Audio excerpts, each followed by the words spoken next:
100 पट जास्त वाटा महिलांचा आहे. काय मला खरं सांगा, फक्त ती महिला मूर्ख नसावी.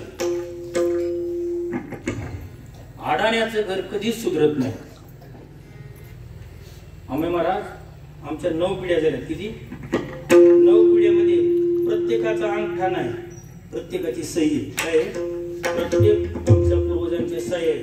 त्याच्यावर आम्हाला लक्षात येतं 9 पिढ्यामध्ये आमच्या घरात अडाणी माणूस नाही. काय बरं का, तुम्ही देवाचे सेवक व्हा, तुम्ही देवाचे सेवक व्हा, तुम्ही देवाचे दास व्हा, पण पुढाऱ्याचा गुलाम होऊ नका.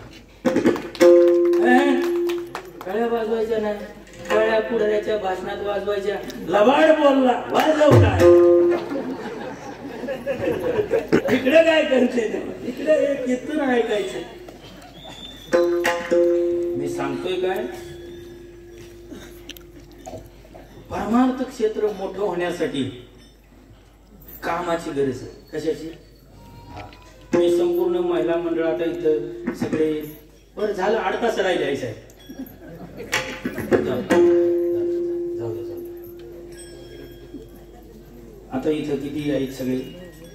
तुम्ही तुमच्या मुलींना 10वी नंतर घरी ठेवू नका. त्यांना कॉलेज करू द्या, MA करू द्या, BA करू द्या, B.Ed करू द्या, D.Ed करू द्या. जोपर्यंत तुमची मुलगी 50,000 रुपये कमवत नाही ना, तोपर्यंत तिचं लग्न करू नका. ह्या गधड्यांच्या नादी बिलकुल लागू. खराब आणि खोटं काम.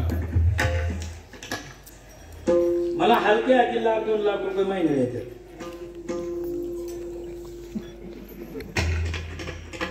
मी खोटं बोलत नाही. आपलं काम मोठं आहे, आपलं गुरुकुल मोठं आहे, सगळे मोठे. मी काय खोटं कीर्तनात लबाड बोलायचं नाही, तरी पुरत नाही.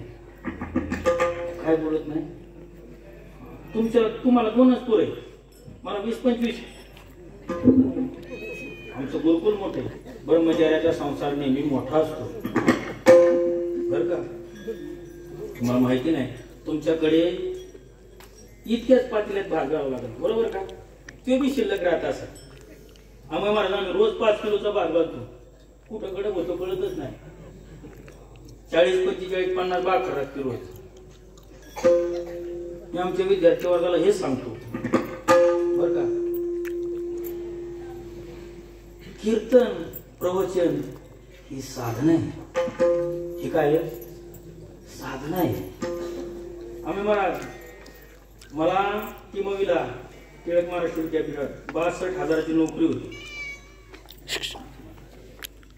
मी याच्यासाठी सोडून दिलं.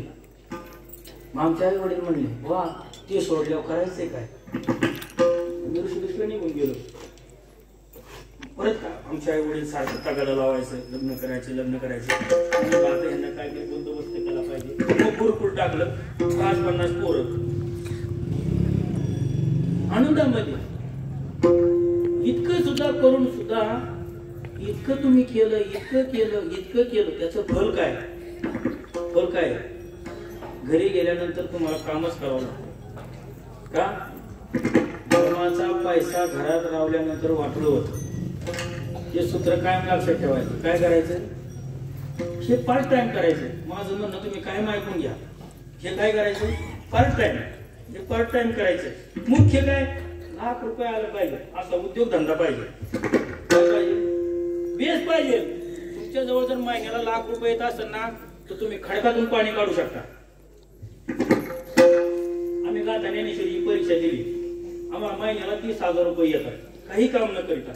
आम्हाला माहिती आहे आम्ही नको काय करू दे. ज्ञानोबराय तुकोबरायांनी आमची मरस तोपर्यंत सोय लावून ठेवली. आमची अडचण आहे. मी कदम थोरलं कदम मावली, मला आमचे भरत महाराज मुरुमकर, शहाजी बुवा, आम्हाला 8 लोकांना महिन्याला पैसे का? 10 वर्ष डोंगरावर आम्ही काढले. कधी? डोंगरावर, घोरड्यावर. त्याचं फल आहे होते. त्या दिवशी आम्ही शिळी भाकर खाली, म्हणून आज पुरणपोळी खातो. मी सांगतो एवढ्यासाठी की परमार्थ करत असताना निष्काम परमार्थ करावं लागेल, तर तुमचा परमार्थ शेवट पडेल असा स्वतः सारखा कडेला जाईल. तुकाराम महाराज म्हणतात, नीच वृत्ती काम, मी काम करेन. परंतु काम करत असताना काय करेल? नीच वृत्ती काम परिमुखी तुझे नाम, कामामध्ये काम काही